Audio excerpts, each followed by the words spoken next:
We're talking with David White, who is the Hall of Fame member from originally Cranbrook and a variety of other schools. Sure, yeah. And first of all, thank you for sitting down and having a conversation with us. Thank you, Greg. These Hall of Fame conversations have been pretty cool, and yeah. I guess the easiest place to start is always the beginning. The beginning, let's do it. So we'll start there, and maybe you're a local guy who spent some time in California, and you obviously spent your formative years in I think Pasadena. Sure. Why don't you talk a little bit about that? Pasadena, I was just very young, and growing up, and I didn't have to wear shoes. I remember that distinctly when we came to Michigan. Got to wear shoes, son. The beach. Beach, yeah, and you know, the smell of kelp and you know, Ensenada trips and all that sort of thing. But I was really young. I think we got here when I was 9, 10, or 11, somewhere in there. And integrated into the Birmingham schools, and went from, you know, going through the middle school programs and the high school, Seaham High School essentially. Didn't play any sports, probably too immature to do that. Saw some great athletes there. Actually, I take that back. I played hockey. We had a team, a city team, and we'd play other cities around the area. And I loved the game and played it all through that time period. The commonality of hockey and lacrosse, it just seems to be that sort of centered process. It just for American kids, not so much for Canadians, but certainly for Americans. Yeah, I love the game, and when I started to play, when I learned the game of lacrosse, it translated really well. You know, the aggressive approach to it, and contact, and it just was a natural thing for me and a lot of my friends. Now, from Seaham to junior college. That's right. Yeah, I went to Northwood for a year. And North was a junior college at that time? That's right. It wasn't a university? I'm sure it was. Two-year business colleges, if I remember right. Yeah, that's what it was. Yeah. Exactly. I've forgotten it. But yeah, it was a good experience. I had to get my grade point up, and I did. And gravitated over to Michigan State. Had a girlfriend, my future wife. Had to get there. And her name is? Ann. Ann. Yeah. And you've been married for a long time. Oh yeah, we're coming up on 50. I was going to say, if you married, if you met her at Midland in a day when. Well, actually, I met her in 4th grade in middle school. Wow. It was amazing. Yeah, and just fell over backwards. How many kids do you have? Just one. Okay. Andy White. He's a lacrosse player too. Right. Yeah. Great kid. Just loves the sport. He's coached with me at a couple spots, and actually several spots. He coached with me at Cranbrook, and he coached with me at Rochester, and we've coached at Birmingham. So we've had some good times together. Talk about your Michigan State years. You said you played some hockey. Well, I played at Midland. I played at Midland, yeah, and moving into Michigan State, I went up to Emil Basson. He was the head hockey coach. Foghorn. Foghorn, is that what we call him? That was his nickname. Okay, he was, and I walked into his office, and I was thinking pretty much of myself. You know, I was captain of my prep school team out in New Hampshire, and I'd played, you know, a half game up at Northwood before the program got defaulted, so to speak. And he looked me in the eye and he said, "Dave, we've got a lot of Canadians here. I know you've had some good experiences, but I think you ought to, you know, pass." And so I did. And well, at a time too when the Americans were just kind of sneaking in the door, because not long after when you were there, Tommy Ross, there was a number of suburban Detroit guys that got involved playing at Michigan State. Okay, didn't know that. The Foghorn thing, they played in what now the ROTC. That was the old ice rink in the day before they built Munn. Okay. And it was a very sort of a 3-sided arena. All right. And you were on the opposite side on the boards, and it was brick on the outside, but it was cement block on the inside. Okay. So when he would yell, there's a big, between the lower stands and the upper stands, there was a wall. And his big booming voice would hit this wall, and I swear to God, it would sound like a foghorn from the boats, the oar boats out on Lake Huron, Lake Michigan. Beautiful. And that's why they called him Foghorn, because you could hear him from 1,000 miles away. There was no missing who he was. Yeah. Did you get a chance? You played with him? Or well, I played with. Yeah, I knew him real well, just for all kind of reasons. Well, let's turn the camera that way. No, let's talk about. No. So anyway, Michigan State. What was you went business degree? Actually, I was a liberal arts major, English, sociology. Okay. Okay. Yeah, and that whole story really is amazing after college. We'll have to talk about that a little bit. But anyway, yeah, I was a liberal arts major, playing lacrosse and having a good time, dating Annie Norton.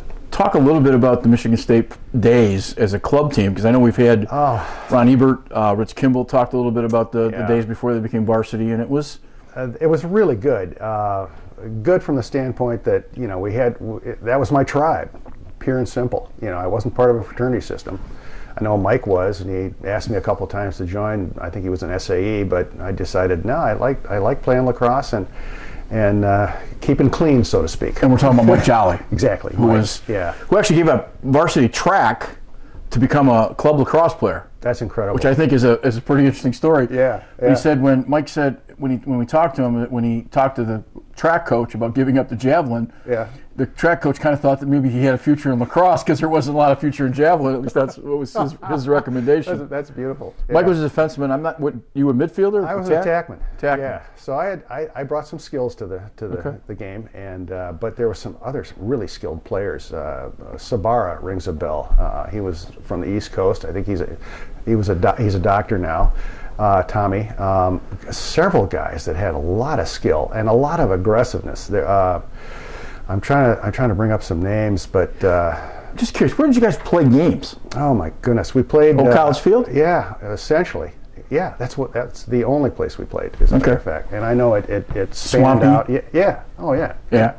Hasn't changed. It didn't matter. We were playing the game we loved, and you know, we were bringing good teams in. I remember seeing Bowling Green come in. I hate to talk about Bowling Green or any of these other schools, but I guess I will. Bowling Green came in, and you know, they marched onto the field. They were very U of M band type. You know, everything was regimented. And we were kind of loose, you know. We're warming up and getting shots and you know, just stretching on our own. And these guys it looked like you know, the military came in, and God, it was amazing. We had a lot of skill at that time, and we just, as I recall, we just dismantled them, and they couldn't believe it. It was more fun than a barrel of monkeys after the game to watch their expressions, because they had no idea. That you know, the way we looked going into the game and how we performed, and how they looked going into the game and how they performed, it was kind of fun. What was the best part of playing for Michigan State? Geez, just the camaraderie. Yeah, the camaraderie, sure. And you're playing a game you love, and among friends who became lifelong friends in many cases. Do you think the club status gave way to more friendship than maybe a varsity team, because there was just some things you had to do for yourselves that maybe a coach or some more organized process would have been a part of that? You know, that's a heck of a question. I yes and no. You know, relationships are going to be built regardless of the environment you're in. Right. And in a club relationship, it's a little looser, a little easier, so friendships might come a little quicker. But I think varsity situations, you know, you're put through more. It's a rigorous environment, more of a rigorous environment. You know, everybody's struggling to make the team, and it builds friendships equally in another way. Do you still have your original stick? No, I wish I did though. Yeah. Oh boy, I regret that. I don't know where it disappeared to. You know, almost everybody in our age group, everybody's got something hanging on a wall somewhere. I just wondered if you did. You know, the original. I came to love the sport based upon one individual, a guy named Cliff Gillespie. He was a coach at Proctor Academy, and he went on to run the St. Paul School and coach their lacrosse team for another 16 years. But I remember the first few practices and then the games. We didn't have trainers, and Cliff would actually tape every one of the players before the game. And if you broke a stick, he'd take the stick home at night. He'd spend up way late at night fiberglassing individual sticks so they'd be ready for the next game. And I said, my God, this guy's dedicated, and he's fair and he's truthful, and it's something I just didn't find up to that point in my life. And I said, Jesus, I gotta hang on to the whole experience, and I haven't been able to shake it. He must have been pretty good mentor. Yeah. Oh yeah. He's been recognized by the national and also by the New England Association. Now we should mention Proctor Academy. Yeah. Which is in Andover, New Hampshire. New Hampshire. Yeah. And that was between Seaholm and before you went to Midland That to was- go to Northwood. That was exactly. So a postgraduate year, if you will. Exactly. Yeah, exactly. What we might call an academy, is that the right term? Yeah, Prep school? academy. Yeah, prep school. Okay. Sure. It was a great experience. We played some great teams. You know, as I said, Berlin, Maine. A lot of Canadian kids up there. Played Right. them in hockey. Tough guys. With the collar turned up, is that something you learned in Massachusetts? It might be an old hangover. I don't know. You know, I'm too old to understand all the.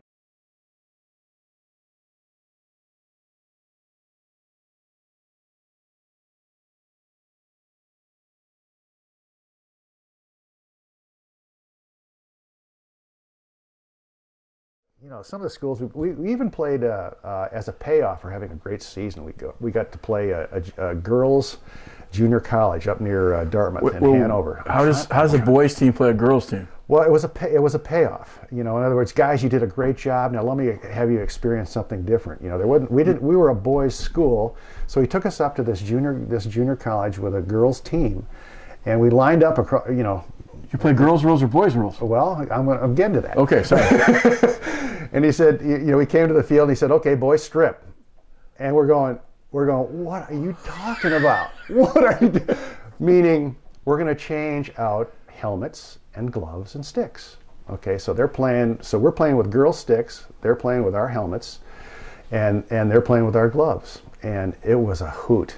It was just a hoot. Well, I've seen charity games between boys and girls schools in various places, and boys haven't used the girl sticks. Yeah. And generally speaking, the women win.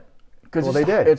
They did. Yeah, we were tripping over ourselves. You know, remember, we hadn't seen girls in 2 or 3 months. Right. Yeah. Okay, I got you.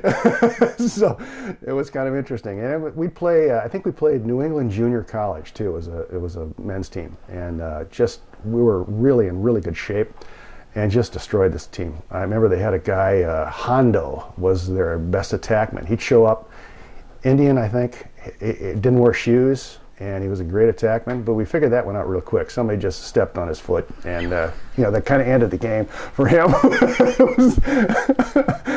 Nothing against the rule, so you can't step on somebody's foot. Hey, it just happens. If you had baseball spikes on, it would have been better, right? Versus the cleats. I don't think we were that vicious, but it was just a natural thing to do. You're talking about feet, and it just hit me. What were you using? Were you using football spikes in those days? Yeah. The old plastic cleated football spikes? Rydell football cleats, yeah. The old kangaroo shoes, the wedges, and some of those kinds of shoes that were made in those days. Yeah, it was a great shoe. Yeah, they're heavy, though, as I recall. They're compared very heavy. to, you know, the Warriors and the current Well, now you're wearing a sort of a modified cleat bottom, but in those days, the spikes, you know, you could lose a cleat and have a screw sticking out. Exactly. Yeah. Tough skin was the north. If you got cut with one of those, the coach would always come back, or the trainer would come back with tough skin. How do you remember that? That's great. I can remember. I can still remember the pain. If you remember tough skin, yeah, it was a yellow substance. I'm not sure it wasn't a rust remover at some point, and they would spray that sucker on there, and it would be on your leg for weeks. What used to bother me was that when they'd spray it on, the skin would boil. I'm not sure if that's supposed to happen, God, but I remember that. It was antiseptic, to say the least. I'm sure I'm exaggerating to some extent. That's okay. It's good. That's a good thing. Yeah, great times. I'm curious. You talked about a liberal arts major in school. Yeah. Your career path eventually ended up into business. Exactly. Yeah. We'll come back to lacrosse. I'm just curious I think, you know, I was involved in research. I was thinking about advertising. I had a roommate that was just committed to advertising, John Miller. And I was watching his curriculum, and I was watching him study, and I wasn't sure what I wanted to do except maybe fly. And I said, you know, maybe this is a way to go. So I started, you know, going deep into what kind of research avenues there are, and I ended up, you know, picking up about 30 credits of research A's, which was really nice because it kind of balanced out some of the courses that I was pretty bad at, or that I didn't like, or I didn't want to study for anyway. But so I carried this research orientation into business. And at the time, there was a guy named DeLorean who came to Chevrolet Motor Division, and he hired Michigan State's head of marketing to run the new Marketing Information Systems Center out of the central office down in Detroit. On a clear day, you can see General Motors. Yeah. So I was a book by him. I know. Right. So I sold myself into the position as a behavioral analyst. Whoa, you explain what that is. That's a guy who interprets attitudes and opinions through market research and data sets.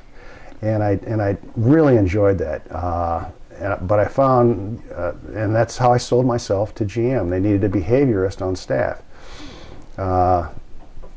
They didn't really know my behavior, though. Well, I know we're talking about lacrosse, but I'm curious to know two things.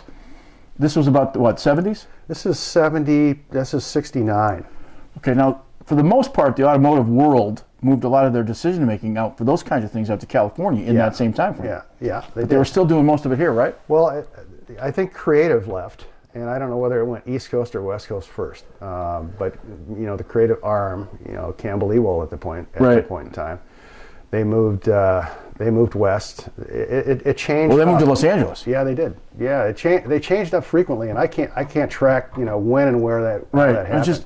I'm asking because there's all the reading that I've done over the years of the auto industry. There was that creative idea that California was about to take off from a cultural standpoint. Right. Surfing and the Beach Boys and all the things that go with that. Yeah. And the automotive industry kind of jumped on it, and I think right. it reflected a lot of the stuff that was in the '80s. Right.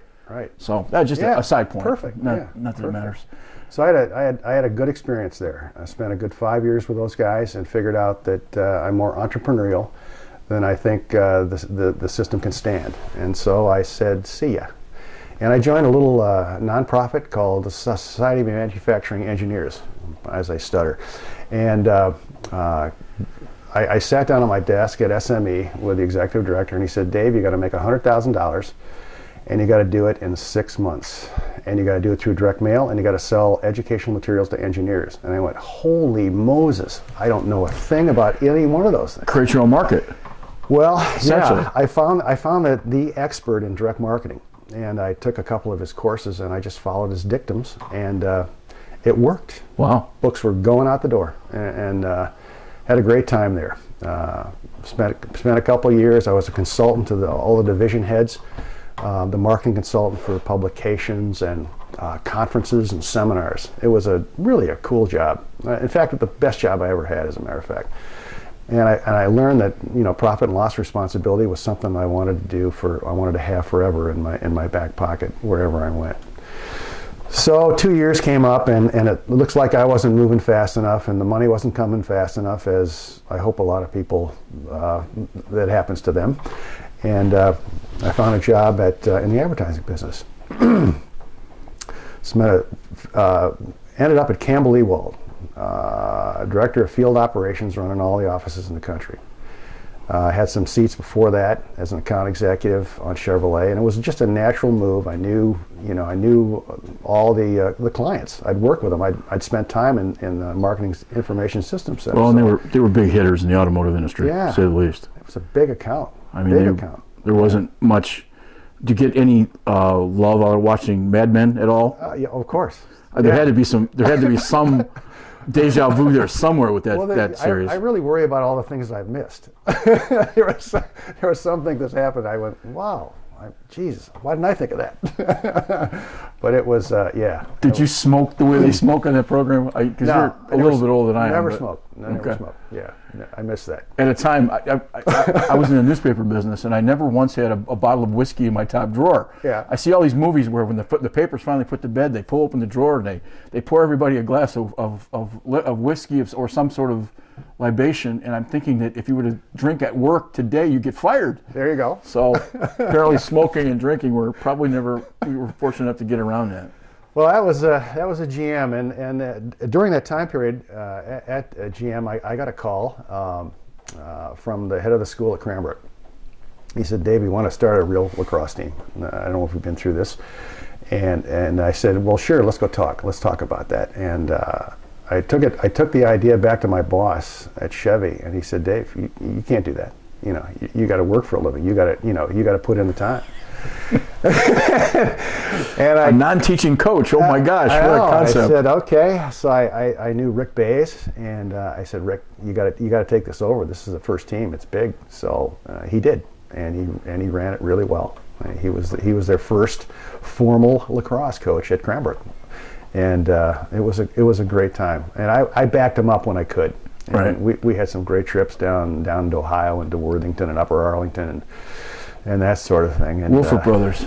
Yeah, you got Teddy you, and yeah, Bill. Yeah. I know Bill well. We're ya? fairly close friends. Yeah, it was good. It's the world is one of the things I think we're finding out is the world of lacrosse is really small. Sure. And it's a lot smaller than you think it is. And all of a sudden you have these conversations. I know. So I'm not sort of being reintroduced to that. I'm trying to keep my mouth shut more because I'm sure I've said some things down the road that No, jump in. It's comes in fact, back turn to the camera. right. comes back to bite you. How long were you at Cranbrook? Oh, geez, I was there 3 times. So I was there a year, probably 2 years with Rick. And then 2 more times. 2007 was the last time, and I think I was in around '86. So I jumped in and out in various roles. How did they decide to come to play at the Bowl of all places? Because in the beginning of this entire world lacrosse process in Michigan, Yeah. the state championship for a long time was played at Cranbrook in the Oval. In the Oval, sure. And sure. now it's a magnificent old stadium. Yeah. But the reason I'm asking the question is with all of the open grounds Right. that are at Cranbrook, I was really surprised that a football team would let somebody use the football Well, stadium. I can't comment on how that occurred. It's just a shame that the organization pulled away. Well, I can't say because it's only fair that other schools got to hold the championship at different fields. That's a pretty natural course of growth.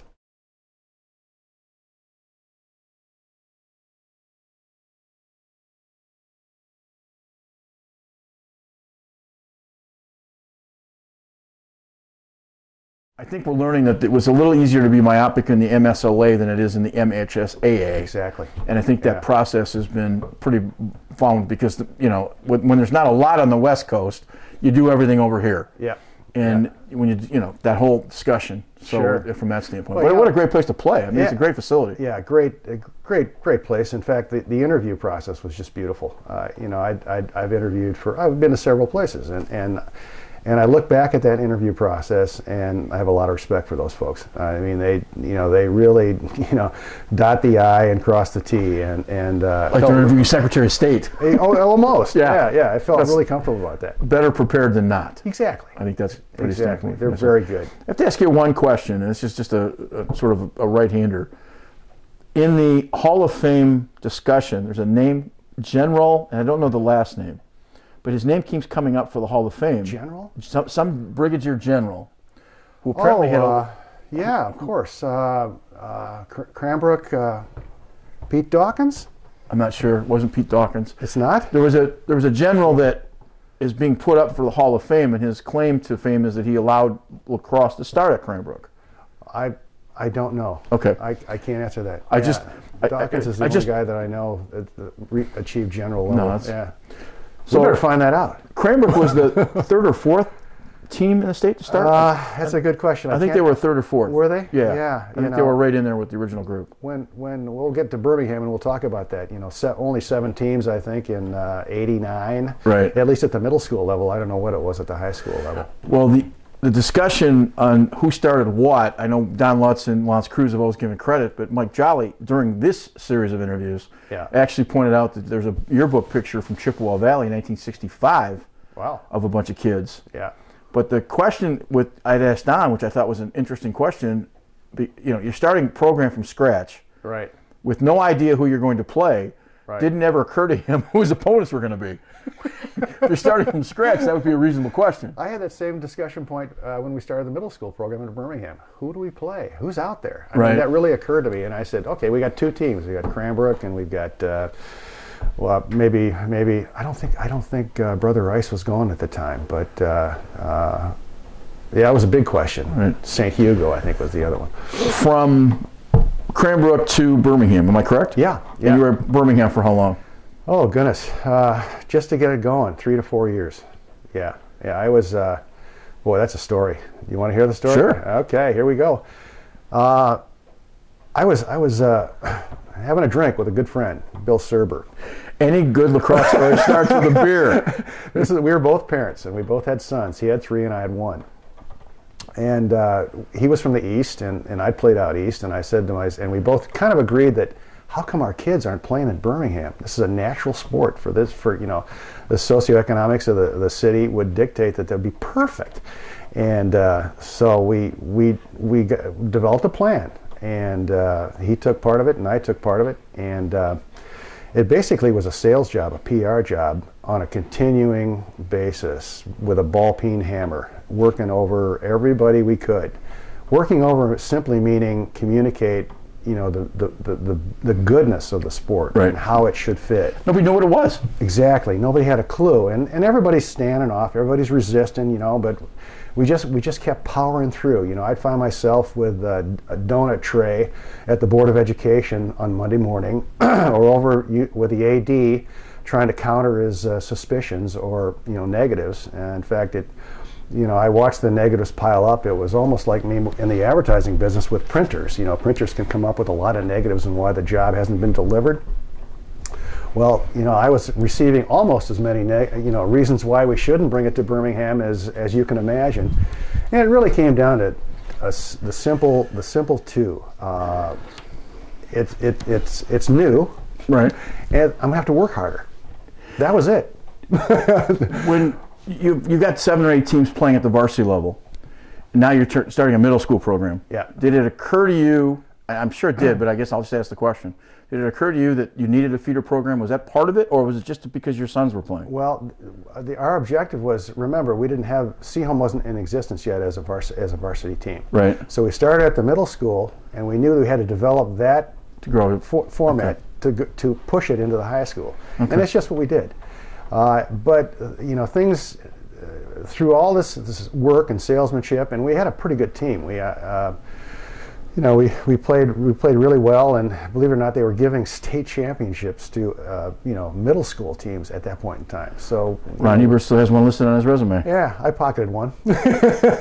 So it was a lot of fun, and the kids loved it, and it coalesced Birmingham parents and kids. They were coming fast enough. I mean, we started with, you know, 7 or 8 kids at Poppleton Park, and then it grew up to, you know, 30, 35. It just kept going. Right. As Aaron Frank indicated, it was amazing. You know, 1992 we must have had 60 kids combined middle school, but it really didn't happen, so to speak, until a guy named John Hoffler came in from Worthington.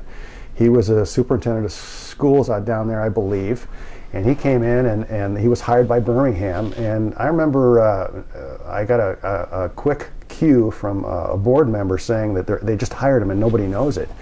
So I sent a letter down to him from Birmingham Lacrosse, you know, our 501c3 that was nothing more than on the letterhead. Right. And I said, welcome, John, to Birmingham Schools. We would like to make your transition as easy as possible. Birmingham Lacrosse. And he came in, and apparently what I didn't know, he'd been through the same issues at Worthington starting their program. Bammo. It was done. In that northern Columbus area where he came from, yeah, with Upper Arlington and all of the communities that are in that cluster, right. It's, you know, it's as hot a bed of lacrosse, yeah, from the early 90s till now. I mean, it's almost like being on the East Coast. You think of the teams at Kilbourne and Upper Arlington and some real good teams in that area. Yeah, yeah. So he knew he was coming from. Yeah, well, I had no idea. I was just hoping and praying that he would see the light, because nobody else was. And he did, and it happened. So I got a letter from him one day stating, we're going to give you this much money for this, and you're going to have to supplement that, and, you know, it was done. So this was a club, this was not a school team? Exactly. So get money from a school for a non-school team, that's pretty remarkable. Well, at that point in time, you know, I was exhausted. You know, right, but I'm saying that's quite an accomplishment. Yeah, I didn't realize how important that might have been at that point in time. I was tired. It took a lot of work. Yeah. How long did you stay with the middle school program? Oh, I think I stayed there 2 years. Aaron Frank came into the picture. We were looking for coaches and interviewed 1 or 2, and they just didn't work out. And Aaron's brother said, hey, you know, Ethan said, Aaron would love to do it. And I said, bring him over. And said, Aaron, it's yours if you want it. It was that simple. The remarkable thread, we keep talking about threads throughout these interviews. Yeah. Almost everybody who's made the Hall of Fame literally started almost by mistake. And I'm not saying they fell into something. I'm sure there's a guy here or a guy there, but it was just one of those things that just it was there for whatever reason. Yeah. And then they grew with it, and then obviously they became Hall of Fame. So obviously they've had some success with it. But I think that's just because of the growing pains that the sport was going through at the time. I remember when we talked to him, I was scratching my head thinking, gee whiz, why didn't I coach? You know, because I'd coached the middle school for 2 years and had real good success. But at that point in time, I just wasn't secure in the fact that the system would take us all the way. In other words, be a true varsity sport. You know, the administration was saying, well, let's make you a club real, and we'll work. You'll be out of community service or something. I said, no, that'll be death to our objective. Something must have been pretty good with the middle school program. If we're talking 93, 4, 5, because Aaron wins the state championship in 2002. It's a lot of the same kids that you started. Yeah, they were a great bunch. They were well bonded, and I can't say that I was responsible for that because Aaron did a great job. But we had Gotta start somewhere. We had a marvelous group of kids that became coaches all over the country. Yep. You know, Herrick is still down in Ohio. I could go on and on of the kids who have carried that legacy on. It was a marvelous time, and the parents were outrageous.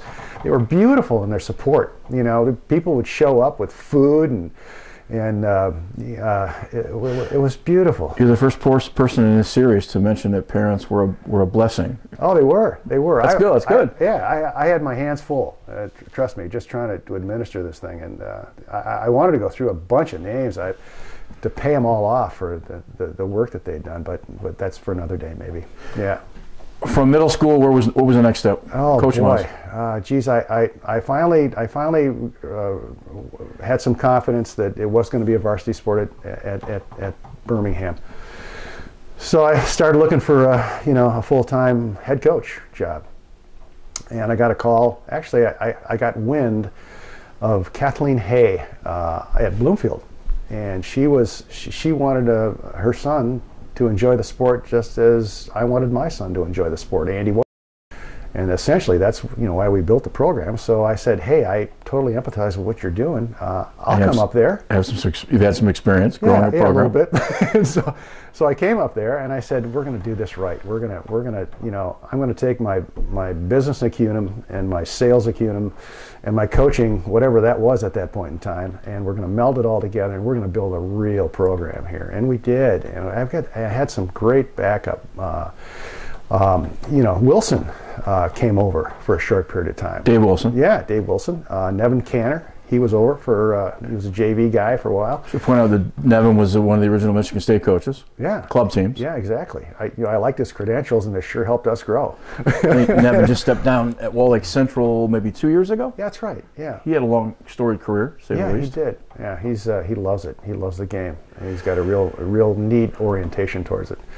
So was it a combined program at both Lasser and Andover, or was it? It started. Geez, that's a good question. We were dominant Lasser, and it was a combined program. Yeah, but the facilities were at Lasser, and because later years you played at Andover. Exactly. Yeah.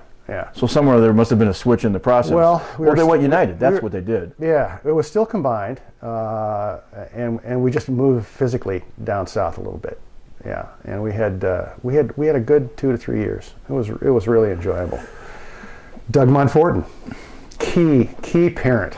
He was doing all the blocking for me when things weren't going right with the administration.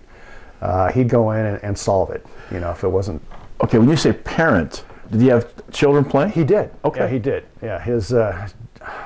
Joey, I think his name. Yeah, I think his name. Okay. Is, yeah. So that's how he came to the sport. Exactly. Yeah, and he loved the sport, and admittedly hasn't been able to give it up since. Just absolutely loves it. Brian Comiscus took him to Clarkston because Brian was at Bloomfield after you, or maybe there's some interim guys in there. I think we were the first group going in. I know Brian was in there at some point. Brian Comiscus, and then Doug was with Brian for a long time, and then the reason you're talking. Well, Doug was on my staff for a number of years in a couple different places. Yeah, invaluable. He was invaluable. Yeah.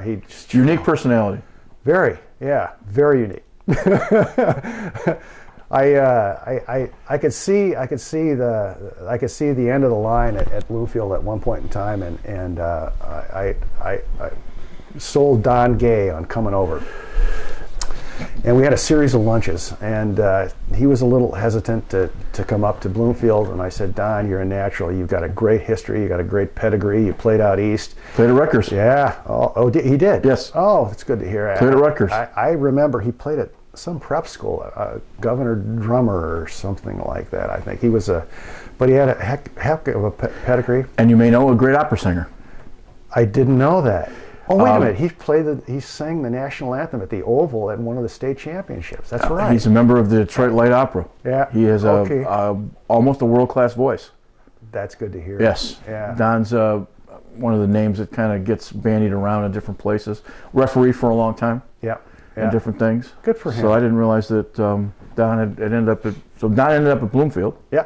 Yeah. So Brian must have taken over for Don at that point. There you go. So it would have about the same time frame. Yep. So 3 or 4 years at Bloomfield. Yep. And then where? Jeez. Then another short stop at Cranbrook. Back at Cranbrook, I think Ronayne had a championship and he needed a JV guy. So I stepped in and did that for him.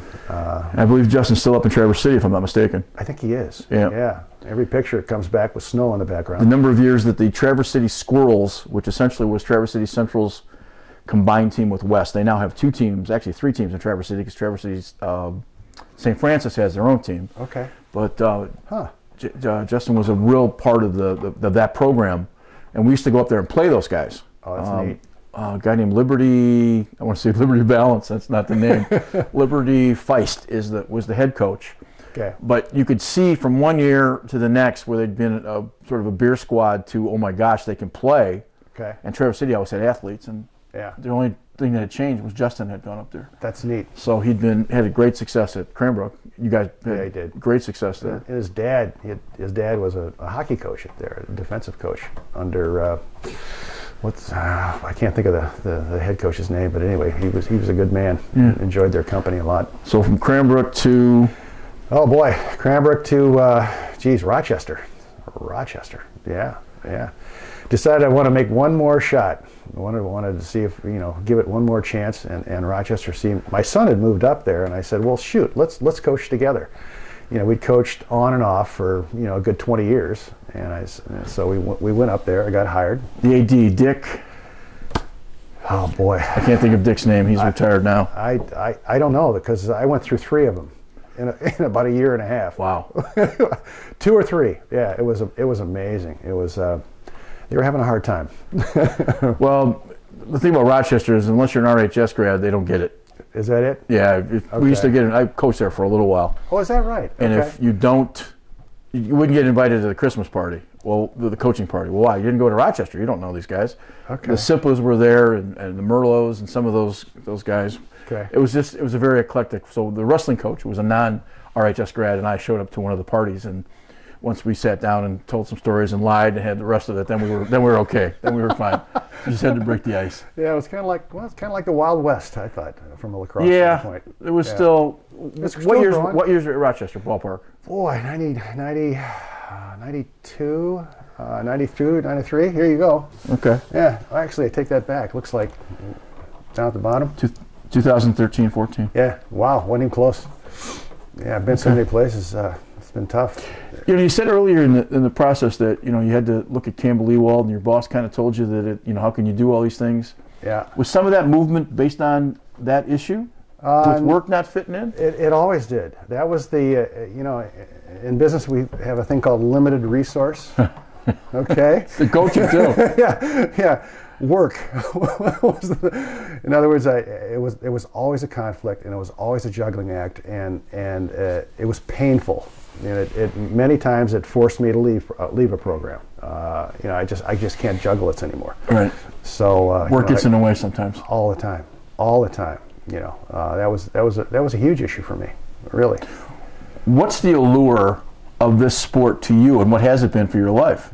Oh, it is life. It's shoot. Don't get me going.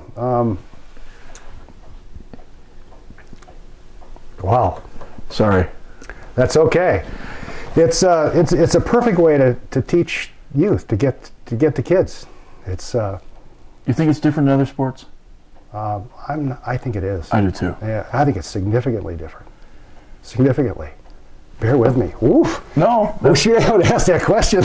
Wow. That's that. Whoa. I wasn't trying to embarrass anybody. I'm just, Wow. I just, Yeah. you can't do what you've done for so long Yeah. and not be a part of the landscape, you know? Yeah, I know. And then your son comes in and he's coached with you, so that's another element that adds to that house, so to speak, that you're building. It's beautiful.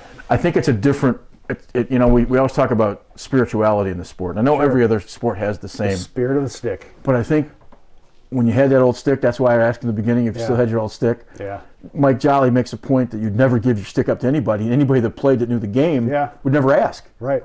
The nuances of sport that we all understand is part of it. So, yeah, it's driving force. It's a driving force in this household. Sure, it's a phenomenal way to reach kids. It's the best way, you know, to teach them responsibility and sportsmanship and to be truthful.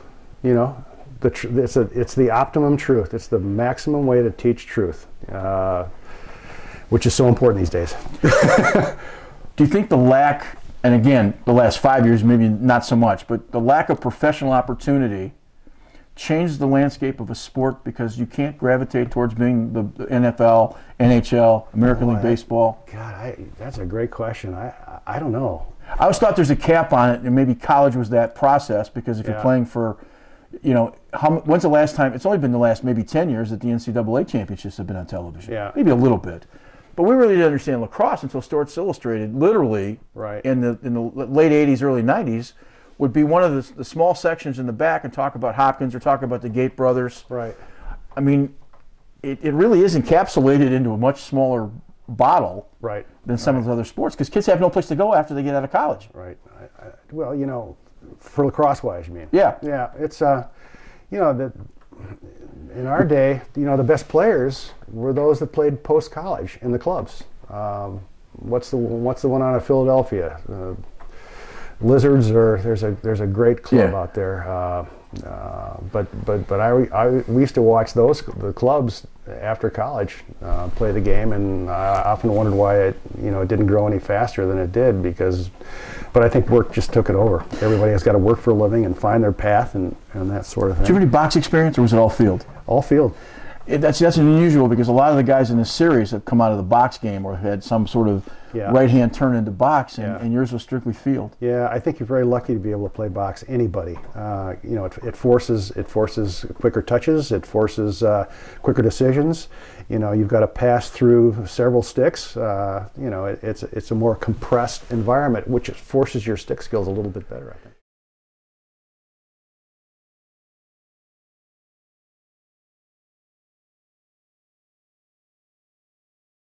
You still go watch games? Oh yeah. Mike Jolly calls me up all the time. Hey Dave, there's one in the area. Yeah, come on by. So we meet all the time. Again, making the connection that you were teammates at Michigan State club teams. That's an important distinction. Yeah, we had a great time. I walk into games now as a coach, and I see people in the stands that I know had background, and I know their faces, and I know what they are. Yeah. They're strictly there just to watch the lacrosse game. I'm sure that's true at every other sport. Yeah. But it's... You know, what a secondary objective of starting Seahome was so that at my age I could go over there and watch games. Get your free OAA pass. Exactly. Isn't that stupid? Yeah. From watching it all these years, and this is a huge question, and it's got 1,000 working parts to it, but what do you think we do better today than we did when you started at Cranbrook? Oh boy, that's a harder question. Better today. Is it better today? It's beset with a whole series of new challenges, from administrations who might not get the game or are artificially hamstringing the game with rules, to governing bodies that hamstring the game with rules, to parents. There's always going to be parents that don't get it. There's always going to be parents that are going to be there and, you know, my kid isn't playing enough, and I'm mad at you because of it. You know, I think coaches can work that out if they've got a good program, a good contract that parents sign before the season, saying, hey, you know, this is the way it is. This is a black and white slate we're dealing with here. There isn't. Ozzy, come on back. He's fine. This is a black and white slate we're dealing with. There's not much gray here. Here's when you can talk to me. Here's when you can't. Here's the issues that we can talk about. I might have digressed a little bit, gone off in your answer. No, I just sometimes I'm just asking the question because somebody has a different take on it, and I'm amazed at how big and strong kids are compared to what I think they were at our time. Although I think I think we used physical intimidation a lot more than is used today.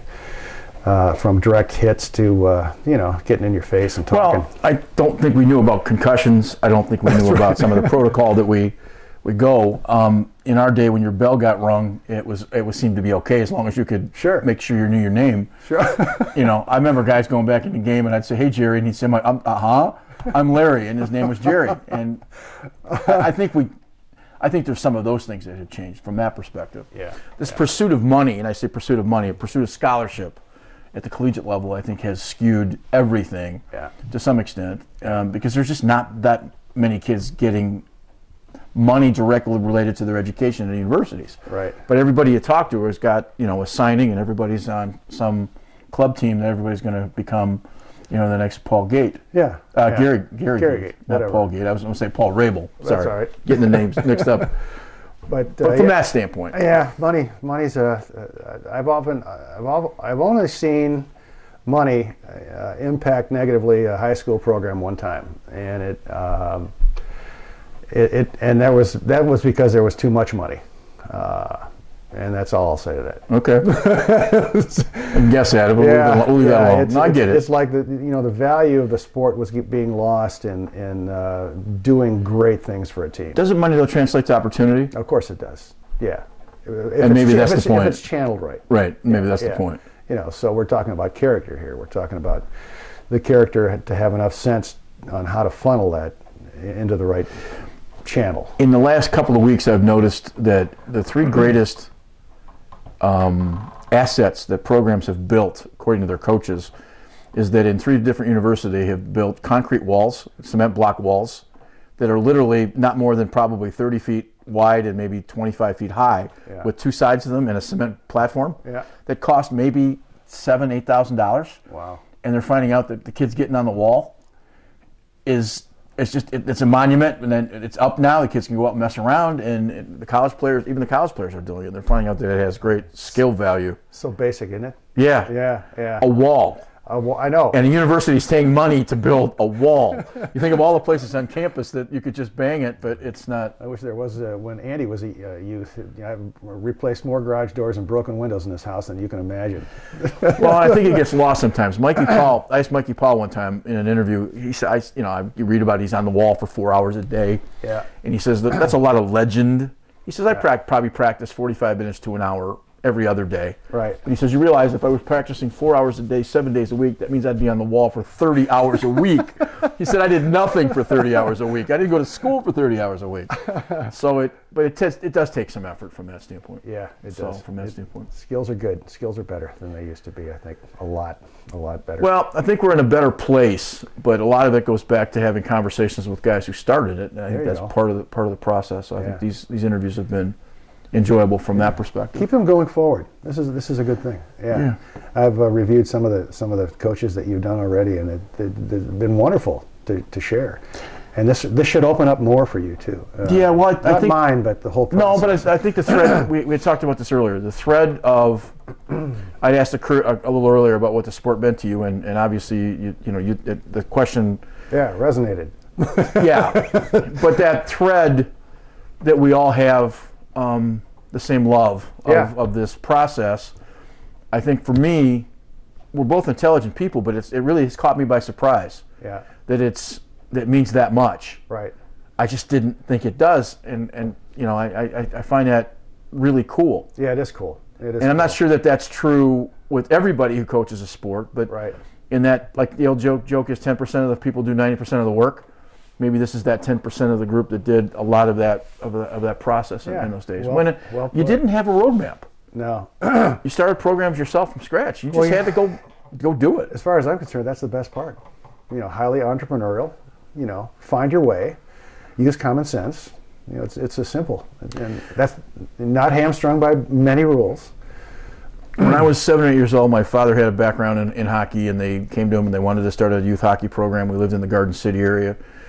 The recreation department decided that they would give him the tennis courts, and that would be a place where they could put boards up and flood it. Yeah. They got all the work done, and it had a changing area for the tennis players. And it was tennis on one side and shuffleboard on the other. Sure. And they couldn't do shuffleboard because it wasn't a concrete facility.